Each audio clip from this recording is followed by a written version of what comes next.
Alquimia, alas para tus palabras, fuego para tus sentidos, la cita entre la literatura y el arte.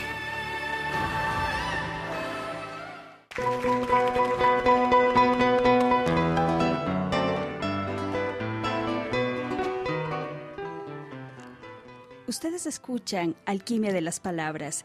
Está con nosotros el escritor, el poeta Julio Pazos. Julio Pazos nació en la ciudad de Baños en el año de 1944. Es uno de los poetas más reconocidos del Ecuador, profesor universitario en la Escuela de Literatura de la Universidad Católica del Ecuador, un gran investigador de la cocina ecuatoriana. Su obra ha sido reseñada en numerosas antologías. Ha publicado 13 libros de poesía y 9 de ensayo. En el año de 1980 obtuvo el Premio Nacional de Literatura con su poemario La Ciudad de las Visiones, mientras su obra El levantamiento del país con textos libres mereció el Premio Internacional Casa de las Américas en el año de 1982. Julio Pazos Barrera es considerado uno de los grandes poetas ecuatorianos de la segunda mitad del siglo XX. Entre sus obras más publicadas y destacadas tenemos Plegaria Azul, de 1963, Ocupaciones del Buscador, de 1971, Entre las sombras y las iluminaciones, de 1977, La Ciudad de las Visiones, escrita en 1980, que además esta obra mereció el Premio Nacional de Literatura Aurelio Espinosa Polit. Levantamiento en el país con textos libres en 1980 con el Premio Casa de las Américas. Mujeres en 1988 con el Premio Nacional de Poesía Jorge Carrera Andrade. Constancias, El arte de las memorias, Días de pesares y delirios, entre otras obras. En esta entrevista queremos concentrarnos, entre otros temas, en el texto El sabor de la memoria, historia de la cocina quiteña, obra publicada por El Fonsal en el año de 2010. Pues bien, Julio, muchísimas gracias por acompañarnos en esta tarde, y ya cerca de finados queremos hablar de tener aquí una tarde de colada literaria, una tarde diferente. Coméntenos cuándo y qué fue lo que le motivó para empezar a escribir. Y no solamente literatura, sino también toda esta investigación que usted tiene desde la antropología cultural hacia la cocina ecuatoriana, hacia la cocina ritual. Así, en principio, la motivación para escribir es para todo, no solamente para la investigación de la cocina, y pues fundamentalmente para el texto literario, especialmente la poesía. Creo que la motivación viene desde la juventud. Me formé en las instituciones de Ecuador y también en el extranjero, y entonces nunca me he apartado del trabajo de escribir. Y la profesión que tuve y que tengo, la de maestro de literatura, me tenía muy cerca de mi propio trabajo. Del oficio, del gran oficio de escribir. Ya, entonces yo puedo decir que he vivido inmerso en la literatura pues hasta la edad que tengo. He hecho pues ensayos de investigación sobre literatura popular y también sobre artes plásticas, sobre autores, pintores. ¿Arquitectura también? No, sobre todo arte es la pintura. He hecho ensayos para catálogos y para publicaciones de prensa, en fin, sobre artistas ecuatorianos de la plástica. Y entre esas ocupaciones surgió la de investigar sobre la cocina de nuestro país. Esto viene de muy atrás, quizás de los años 70, o no, aún más, digo yo, 60 y pico, porque entre las actividades diarias, cotidianas que todo ser humano tiene, esta de la cocina era muy importante porque estuve rodeado por personas motivadas por la cocina. Mi padre fue pastelero, mi abuela materna fue una gran cocinera, y tengo parientes, o tuve en Ambato, siempre preocupados por la cocina. En aquellos tiempos no había instituciones para estudiar cocina. Quizás si hubiese habido, yo hubiese entrado a estudiar cocina en alguna institución, como hoy se hace. Claro, como una carrera formal. Pero en aquellos años eso no era posible. Y hasta diría que no se veía muy bien que un hombre entre a la cocina. En mi caso, pues como mi familia fue muy corta, yo siempre acompañé a mi madre, de hecho en la cocina. No le agradaba mucho cocinar a mi madre. Su madre, o sea, mi abuela materna, fue muy exigente. Y mi madre aprendió, pero a la fuerza. Ya. Y entonces, claro, mi padre cada determinado tiempo exigía que le hagan un plato especial porque decía, pues quiero comer tal cosa, en fin. Y mi madre de mala forma entraba a la cocina y trabajaba lo que había aprendido a su vez de su madre. Pero entonces esto era la vida cotidiana, la vida real. Y para entrar a escribir sobre la cocina, la motivación fue un viaje. Yo fui a estudiar literatura española en Madrid, hice un recorrido por algunos países europeos y ciertamente esos viajes en la década del 70, esto fue en el año 76 que fui, amigos que encontraba, en fin, me preguntaban sobre cosas de Ecuador, como era lógico. Pero yo que había tenido una formación estrictamente enciclopedista y europeizante, no tenía mucho que decir sobre Ecuador y entonces entré en graves problemas y como tampoco me sentí europeo, entonces tuve una crisis ciertamente en esa conciencia. Había la posibilidad de quedarse en España. Con mi esposa, que es maestra también, teníamos oferta de trabajo. Pero luego decidimos volver. Y volver, teníamos 2 hijos en ese entonces, y entonces volver al país. Que no había razón para quedarse allá, ni por razones personales, digamos, familiares. Y teníamos trabajo aquí en Quito, estábamos con comisión de servicio. Entonces no había razón prácticamente. Y ahí fue que cuando regresé me dediqué a leer muchos libros que nadie lee. Mi amigo de Cuenca, Vázquez, Jorge Dávila Vázquez, siempre me criticaba que me veía leyendo libros que no eran muy comunes de investigación, para investigar, para anotar, hacer fichas, en fin, de textos de viajeros, del periodo hispánico, y luego los trabajos que muy pocos ecuatorianos habían hecho sobre la cocina de Ecuador. Escogí la cocina porque era lo que estaba más cerca y porque realmente en Europa me di cuenta que era muy importante para ellos, para los europeos. Y porque no tenía que ser para nosotros. Entonces me encontré con un vacío bibliográfico. Aquí una pregunta. La cocina, los sabores de nuestra tierra, nuestros productos agrícolas clásicos, ¿generan identidad? Por supuesto que sí. Es decir, no hay... la cocina es un producto que crece en un ambiente y que se enriquece con los productos que ese ambiente da. Por eso se habla de la cocina mediterránea. Y los elementos de la cocina mediterránea son el trigo, el aceite de oliva, la oliva misma, que son productos de esa zona. De manera que en cualquier otro lugar del mundo, la cocina surge en las comunidades humanas a partir de los productos que la naturaleza le ofrece.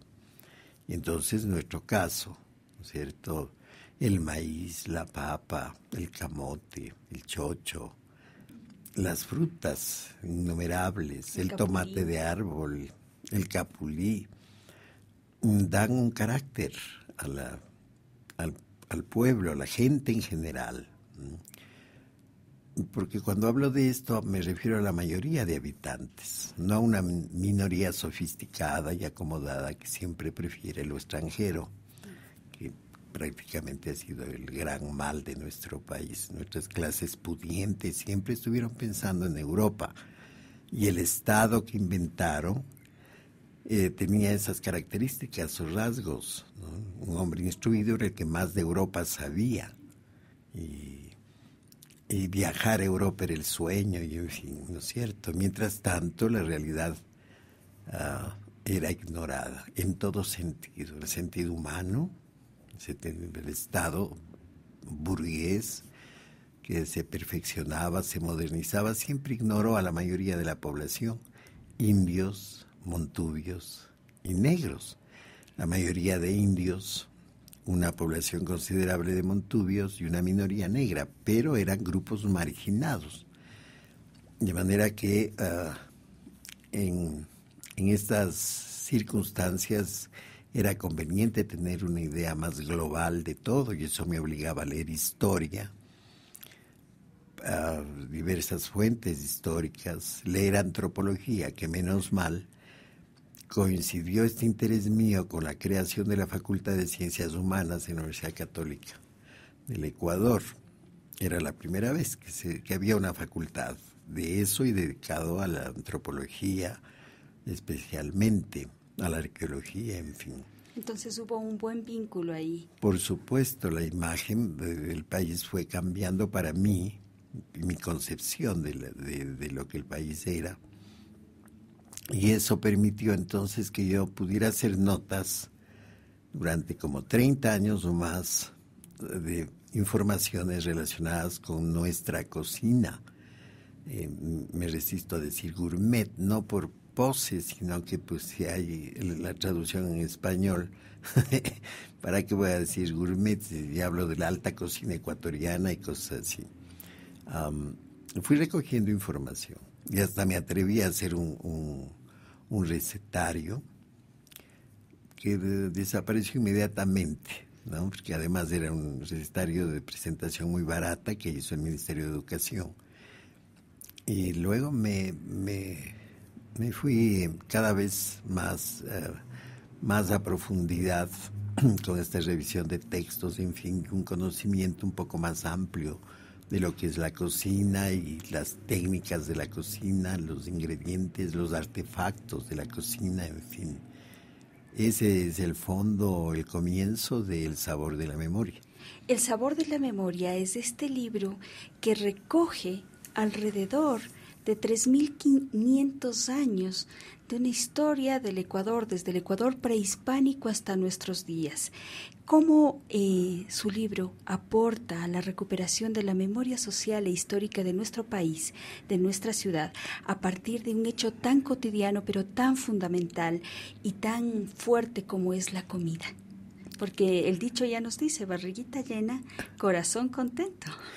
Claro, pero además todo puede dejar de hacer el ser humano menos comer, ¿no es cierto? Y me refiero a todo, porque es una necesidad porque básica. Es una necesidad, eso usted lo ha dicho. Sí, yo planifiqué el libro con esas etapas, grandes etapas del desarrollo de nuestro país, digamos de los habitantes de nuestro país. El periodo prehispánico, el periodo de la colonia, o que llaman, pero yo lo pongo hispánico más bien, y luego la fundación de la República, primer siglo de República, segundo siglo de República, avanza así hasta bien tarde, hasta ya entrado el siglo XX, ¿no? De modo que todas esas notas a las que me refiero fueron a parar en el documento inicial para hacer el libro. Volví a investigar, me ayudaron, mi esposa me ayudó a investigar en los archivos del municipio de Quito, en los primeros libros de cabildos y en el archivo nacional, ¿no? De modo que uno va recogiendo información y la va redactando, la va relacionando para que se vaya perfilando, digamos, una propiedad. Cuando hacía yo el libro siempre pensaba en eso, en la identidad. Mañana,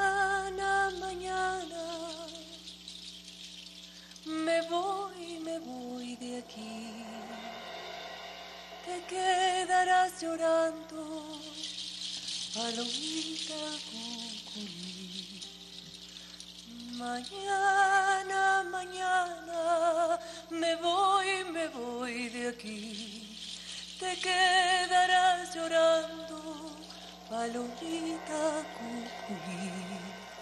Palomita encantadora, tu palomo parte ya y te apenas porque sabes que tal vez no volverá. Palomita encantadora, tu palomo parte ya y te apenas porque sabes que tal vez no volverá. San Juanito, ¡ay!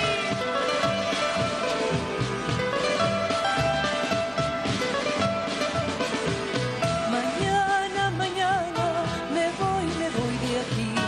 Te quedarás llorando, palomita cuculí.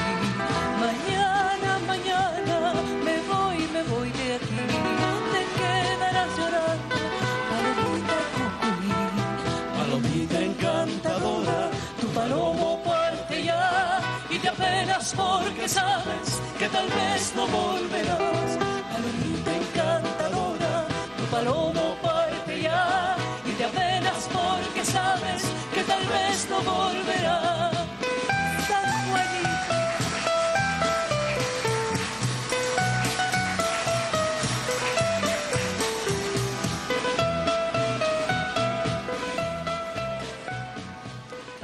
Escuchábamos la hermosa voz de Margarita Lazo con este San Juanito palomita cuculí.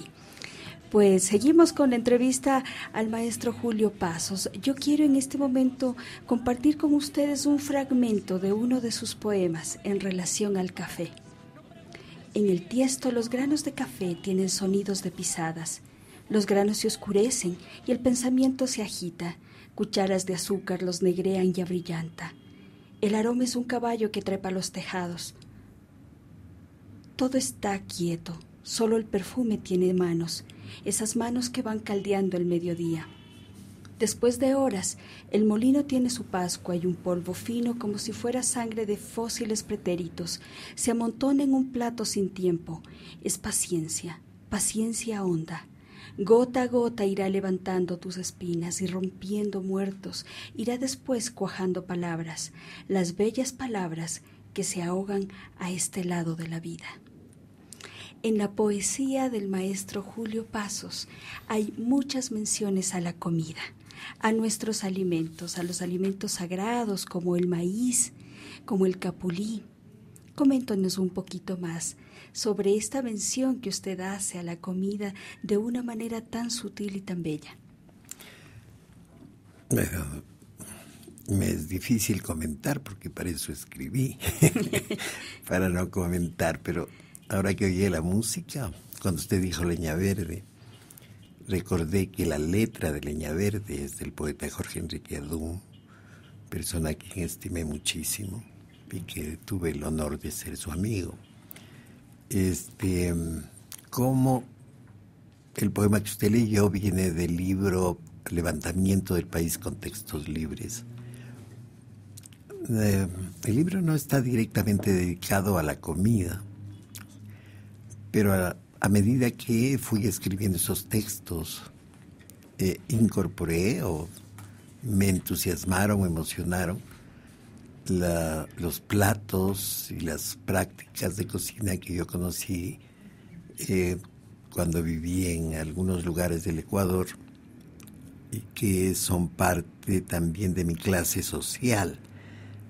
Yo podría decir que era un burgués pobre, un burgués campesino, más bien rural, de la burguesía rural, que siempre hay para comer, pero no más. Y entonces tenía parientes en Ambato que tenían mucho más dinero, en fin, pero nunca habían dejado este sistema de comida que nos identifica. Entonces yo escribí en ese libro sobre la colada morada, sobre el café, sobre la fritada, en fin, como elementos que tenían que caracterizaban ese grupo humano, un grupo humano mestizo, de clase media pobre, en fin. y que quizás fue la primera vez que esto ocurría en literatura. Muchos reaccionaron negativamente. A mí me pareció que hice bien. La aprobación vino del extranjero y con lectores extranjeros. Vino de Cuba y los jurados... El premio Casal Las Américas. Claro, yo no los conocía y entonces eso me ayudó a comprender que no me había equivocado radicalmente. Porque además el hecho literario no depende de premios, depende de sí mismo, del autor, por una parte, y de alguna destreza que uno pueda adquirir con los años. El fenómeno literario es un fenómeno de lengua y es quizás la parte más difícil. Uno puede tener ideas brillantes y si no las puede hacer agradables, sorprendentes, asombrosas en el texto que llamamos poesía, más bien tiene que escribir ensayos donde eso ya no funciona. ¿Dónde va la academia? Claro, la poesía es algo que entusiasma con la primera reacción al texto, a las palabras. Los expertos en el análisis literario hablan de que la poesía es una concentración en las palabras. A veces eso no se ha entendido mucho y se ha convertido, o se hace el texto como si fuera un discurso muy coherente de ideas, en fin. Y ese no es la poesía propiamente dicha, por eso hay muy pocos poetas. Si a mí me consideran en ese grupo tan pequeño, pues me siento contento. Pero si no es así, ¿qué voy a hacer?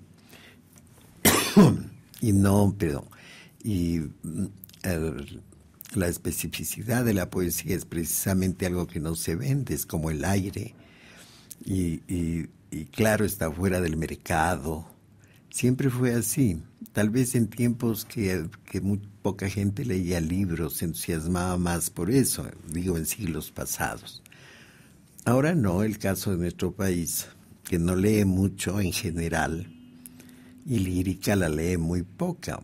Más todavía cuando la lírica de nuestro tiempo está hecha para leer, no para oír propiamente. Es para leer, es el encuentro del texto que está en el papel con el lector, en la intimidad.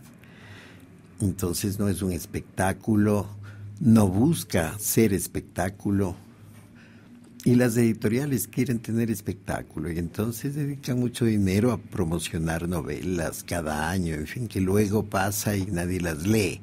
Porque pues, a mayor cantidad de textos, más facilidad, novedad, novelería, en fin, se acerca mucho al espectáculo. Es un producto de comercio. Y entonces el poeta no, y su obra siempre ha sido una cosa específica, especial, como alguna vez dije, es como el aire que uno respira, que no tiene precio. Ojalá no le pongan precio, pero no tiene precio. Y llega ese texto, es la única forma de llegar profundamente al otro. Es la conversación entre el lector y el texto que no se da en otros casos, ¿no? Es una verdadera relación, una verdadera comunicación. Quizás mucha gente se queda al margen de eso porque es muy apurada o porque es más práctica, porque le gustan más los dólares o como fuere, y se queda al margen de algo maravilloso. En la India, los hindúes piensan que la poesía está en la cúspide de la cabeza. Para mí, la literatura, en cualquiera de sus manifestaciones, es esa pasión y ese salario moral que todo ser humano debe pagarse. Sin libros no hay vida, definitivamente. Y maestro Pasos, estamos a días de celebrar difuntos y aún sigue siendo tradición en nuestro país el celebrarlo con la colada morada y las guaguas de pan. Y siendo usted un experto investigador de la cocina y además un gran cocinero, me he deleitado de sus sabores, de los sabores también de Laurita en el restaurante El Ajicero. Quisiera que por favor nos comente un poquito sobre la historia de la colada morada. Y es una bebida que de las investigaciones que he realizado proviene un poco de la cocina prehispánica, pero en la colonia tiene también unas reformas, una inclusión de nuevos productos y otro sabor. Coméntenos un poquito sobre la producción de la colada morada, su historia, los ingredientes que no deben faltar. Es muy arriesgado decir que la colada morada, tal como la conocemos, se haya originado en tiempos prehispánicos. Lo que sabemos de los incas, por ejemplo, preparaban el maíz perdón, en forma de sango, que se llama, es decir, una polenta espesa, una especie muy parecida a la mazamorra, porque el grano es grueso y es húmeda esta comida de maíz molido. Nada especial con respecto al maíz negro. La información que hay, tanto de Perú, de Bolivia, de acá de Ecuador, no relaciona de ninguna manera el consumo de maíz negro o de cualquier otro maíz en las formas tradicionales. Este sango que he mencionado, la tortilla, que así se llama, palabra española que quizás habría que buscar el equivalente en quichua, ¿no? Que podría ser tanda, que es pan, el significado, que sea específico o especial. Si uno comienza a inventar cosas, se está cayendo en el chauvinismo. Y yo he oído ya muchas veces opiniones muy diversas con respecto a esto, una especie de especulación sin mayor fundamento con respecto a la investigación. La otra forma muy común en los tiempos prehispánicos es la chicha de maíz. La chicha morada. La chicha morada o la chicha de jora o la chicha de morocho, que tampoco es la única chicha que se comía, que se bebía. Los primeros españoles dicen sus vinos en forma general, otros dicen sus brebajes, ¿no es cierto? Pero lo hacían también de otros productos, hacían de molle, de especie de pimienta americana que le llaman del molle. También hacían chicha de quinoa. Esto dicen los primeros cronistas, que habían compuesto con estos materiales sus brebajes, ¿no es cierto? Que tenga que ver con los muertos, muy poco probable, porque el color negro no era color de duelo entre los pueblos prehispánicos. Esa idea del color negro y la muerte la trajeron los españoles de la cultura griega. Los griegos usan el color negro, o usaron los griegos clásicos antiguos, para relacionarlo con la muerte. Los pueblos europeos sucesores de los griegos pues usaron el color negro para relacionarlo con la muerte, y luego cuando llegaron a América trajeron esa idea de que el color negro está relacionado con la muerte. Y vieron que había este material oscuro, en ese sentido negro, que llaman también, o morado, y entonces probablemente ellos vincularon eso con la muerte, porque además el 2 de noviembre, dedicado a los muertos, no tiene nada que ver con las prácticas rituales de los muertos en el tiempo prehispánico. Sabemos que tendían a la momificación de los cadáveres, que tenían la idea de que los muertos vivían en el submundo, en la cosmovisión inca, es el Ucupacha, y que igual tenían que alimentarse. Entonces, al hacer las tumbas, rodeaban al difunto con productos alimenticios para que se alimente el difunto. Eso quedó, esa idea quedó. Por eso usted podrá ver hoy que en los cementerios donde hay comunidades indias, van al cementerio y llevan comida para poner en la tumba la noche anterior al 2 de noviembre. Pero el 2 de noviembre es una invención de San Odilon, un santo europeo de 1300 aproximadamente, que dedicó una misa a los fieles difuntos. Esa costumbre fue ampliándose hasta que llegó a Roma, y uno de los papas declaró que ese día, decretó que ese día fuera dedicado a los muertos. ¿Cuándo la mazamorra morada como la comemos nosotros está documentada? ¿Desde cuándo? Hasta me atrevería a decir del año, que es 1767, que hay un escritor jesuita que fue expulsado con los demás jesuitas en 1767 y se llama Mario Cicala, un italiano que vivió como 30 años en Quito, en todo lo que llamamos hoy Ecuador. Cuando él fue expulsado, pues tuvo que volver a Italia y allí se dio el trabajo de escribir sus memorias, y esas las conocemos. Y ahí él habla del maíz negro en 3 formas de preparación.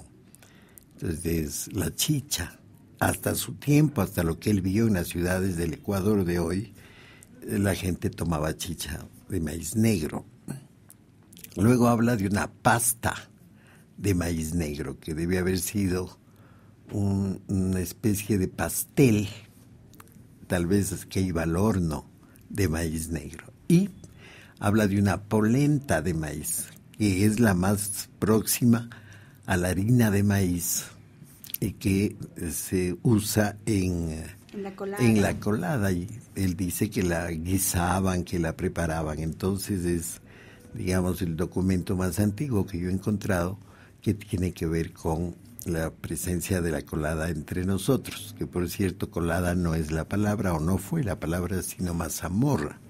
Mazamorra morada. Claro, porque colada pues entró al diccionario de la Real Academia de España con la indicación Ecuador, porque en otros países no se usaba esa palabra para decir mazamorra, porque colada es la ropa colada, o sea, lavada. En Castilla se lava la ropa y se pone un gran sedazo para que se escurra, colar la ropa.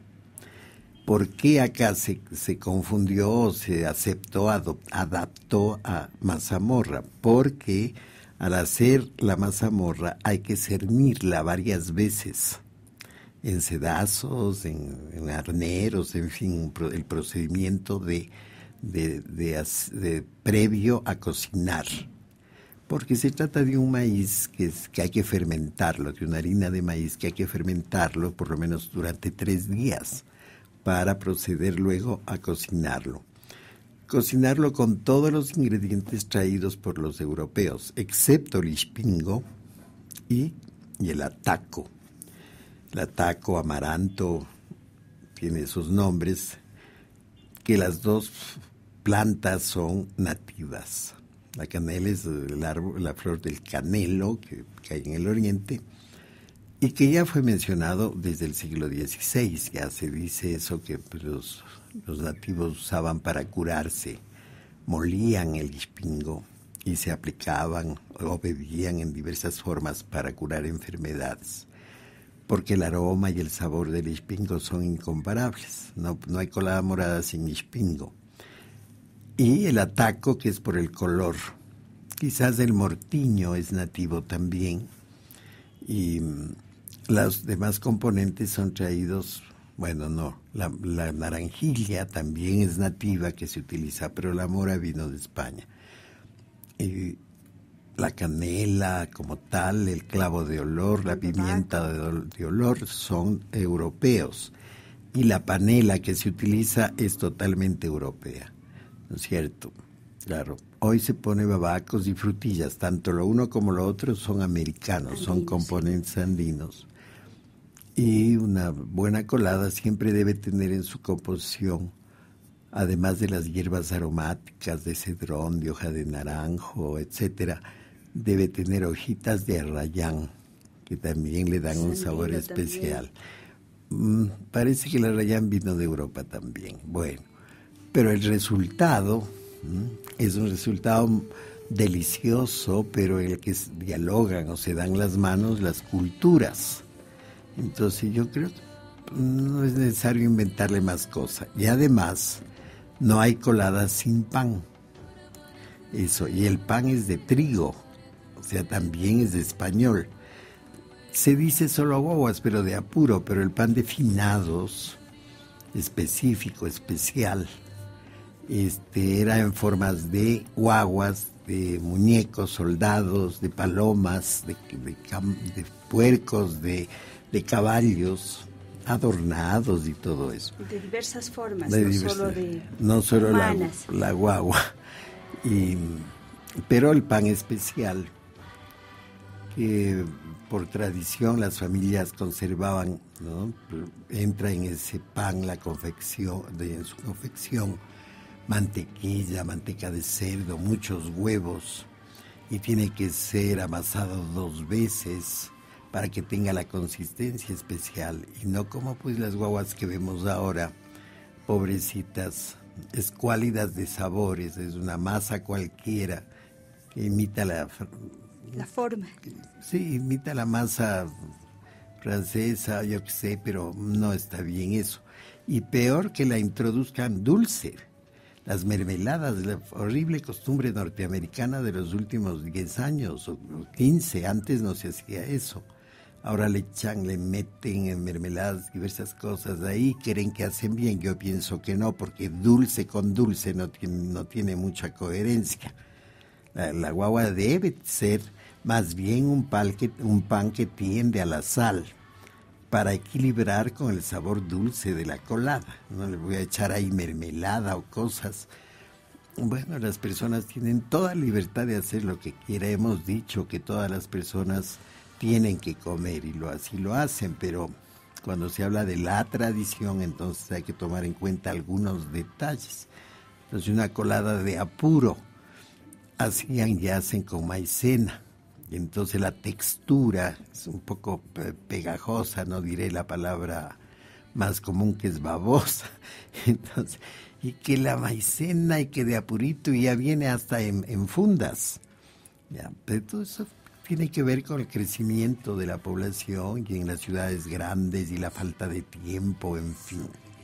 Bueno, el tiempo penosamente se nos ha quedado muy corto en esta ocasión.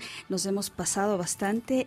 Agradecemos al maestro Julio Pasos sobre esta entrevista sobre el libro El sabor de la memoria. Además nos tiene que dar una noticia, y esta es parte de la agenda cultural, una noticia muy interesante sobre su nuevo texto que está a puertas de salir. Claro, no, ya está impreso. Es un libro de poemas que imprimió el Consejo Nacional de Cultura. Se llama Silva de la Tierra y el Amor, con resguardo de otros poemas.